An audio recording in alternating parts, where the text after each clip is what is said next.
Bienvenue à cette session des formations sur DBS. Centrafrique en ouverture, la coalition de l'opposition démocratique COD 2020 vient de se retirer du second tour des législatives.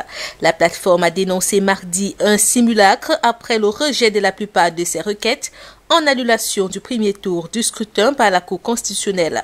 Dans son communiqué, la COD 2020 a noté avec étonnement qu'aucun leader de l'opposition n'a été élu au premier tour et qu'un seul a été retenu au second.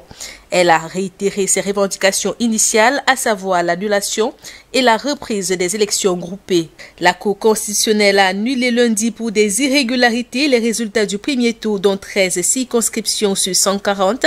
L'incertitude demeure pour 58 autres où le scrutin n'a pu avoir lieu en raison de l'insécurité. Le 27 décembre, jour des élections présidentielles et législatives, 2 électeurs inscrits sur 3 n'avaient pas eu la possibilité d'aller voter à cause de l'insécurité créée par les groupes armés qui contrôlent 2/3 du territoire national depuis 2013.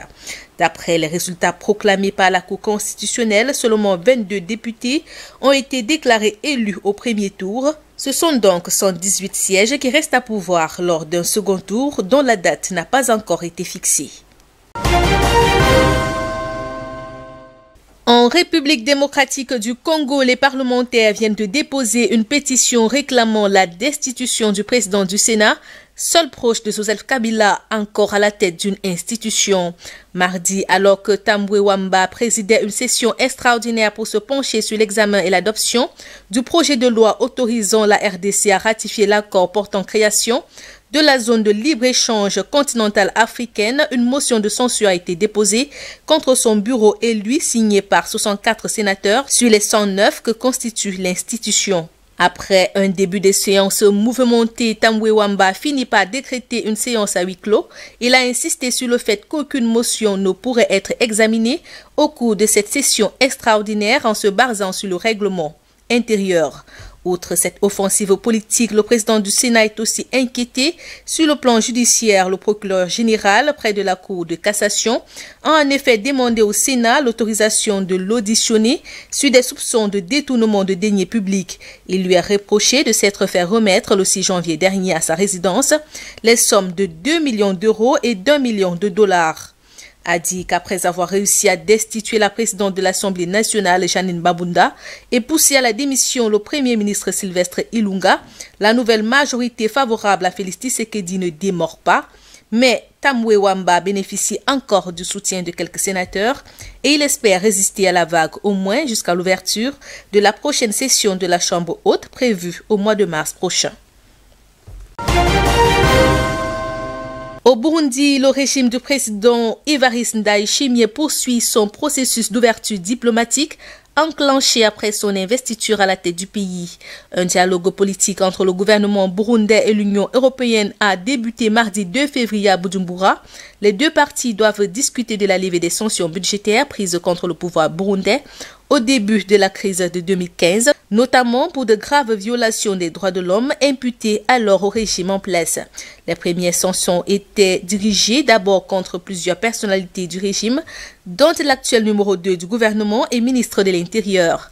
Puis la suspension de toute aide directe au gouvernement en mars 2016, faisant ainsi perdre au Burundi son principal bailleur de fonds avec 430 millions prévus sur 5 ans. Après plusieurs années de tensions, avec l'arrivée du nouveau régime en juin 2020 à la tête du pays, l'Union européenne avait fait preuve d'ouverture diplomatique au terme d'une rencontre avec le président Evariste Ndayishimiye. L'ambassadeur de l'Union européenne avait annoncé en début juillet des perspectives prometteuses avec le nouveau chef de l'État burundais, laissant un sentiment de normalisation de leur coopération. Cependant, en octobre 2020, le renouvellement des sanctions de l'Union européenne contre 4 hauts responsables politiques et militaires impliqués dans la répression des manifestants contre le 3e mandat de feu Pierre Nkurunziza avait alimenté les doutes sur le rapprochement diplomatique entre les deux parties. En Afrique du Sud, l'ancien président Jacob Zuma a décidé de ne pas se présenter devant la commission d'enquête sur la corruption à la tête de l'État, ceci malgré une décision de la Cour constitutionnelle qui l'y contraint. Dans un communiqué, l'ancien dirigeant a déclaré qu'il ne craint pas d'aller en prison si sa décision de ne pas coopérer avec la commission était considérée comme une violation de la loi. En plus de soulever la partialité de son président, le juge Raymond Zondo, Jacob Zuma soutient que la commission anticorruption a été spécialement créée pour enquêter contre lui. L'ex-président âgé de 78 ans n'a témoigné qu'une seule fois devant la commission en juillet 2019, mais il s'était retiré au bout de quelques jours, considérant qu'il était traité comme un accusé et non comme un témoin. Il avait comparu une autre fois en novembre 2020, mais sans jamais prendre la parole. À la tête du pays de 2009 à 2018, Jacob Zuma demande notamment la récusation du juge Raymond Zondo, qui dirige la commission d'enquête et qui l'accuse d'être partial. La commission d'enquête, qui devait initialement siéger jusqu'en mars, doit demander une prolongation en raison du retard causé par la pandémie de Covid-19. Elle a déjà entendu des dizaines de ministres ou ex-ministres.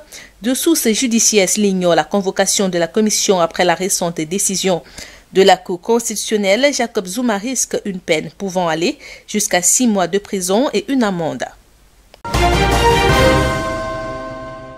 En Tanzanie, le gouvernement est toujours vent debout contre le vaccin anti-Covid-19. Lors d'une sortie, la ministre de la Santé a affirmé que son pays n'a pas prévu de se procurer des vaccins contre le coronavirus, précisant que le gouvernement adhérera au protocole qu'il juge approprié lorsqu'il aura besoin de recevoir un produit médical. Une position anti-vaccin défendue bec et ongle par le président tanzanien John Magufuli. La semaine dernière, il avait questionné leur efficacité et avait affiché sa préférence pour un mélange de plantes. Nous devons faire passer Dieu en premier dans la lutte contre cette dangereuse maladie, mais en même temps prendre des précautions sanitaires pour nous protéger contre cette maladie. Comme le conseillent nos experts en santé, nous vivons depuis plus d'1 an sans le virus et une bonne preuve est que la plupart d'entre vous, ici, ne portent pas de masque. Depuis avril 2020, la Tanzanie a cessé de publier les chiffres de contamination à la Covid-19. Le président Magufuli a récemment affirmé que le pays avait été libéré du coronavirus grâce à Dieu. Cette gestion de la progression de la pandémie a été très critiquée. La Libye est toujours en quête d'une autorité de transition. Depuis lundi, 75 délégués libyens sont réunis sous l'égide de l'ONU pour choisir un premier ministre et un conseil présidentiel. Ce nouveau exécutif aura la lourde tâche de diriger le pays jusqu'à l'organisation des élections en décembre prochain. L'émissaire provisoire de l'ONU sur la Libye a salué une résolution admirable des 75 membres du Forum sur le dialogue politique libyen. Dans le même temps, la tension monte depuis dimanche à Tripoli, où les milices fidèles à Fayez el-Sarraj, le premier ministre démissionnaire du gouvernement d'union nationale, ont une nouvelle fois refusé le processus politique initié par l'ONU. Des centaines de véhicules militaires ont ainsi convergé vers Tripoli, appelant Fayez el-Sarraj à former un nouveau gouvernement d'union nationale. De l'avis des observateurs, cette tension entre les milices de Tripoli et Misrata n'est pas nouvelle et pourrait bien fragiliser le dialogue en cours. C'est sur ce que nous clôturons cette session d'information. Merci de nous avoir suivis. Merci de rester en compagnie des programmes de DBS Télévision.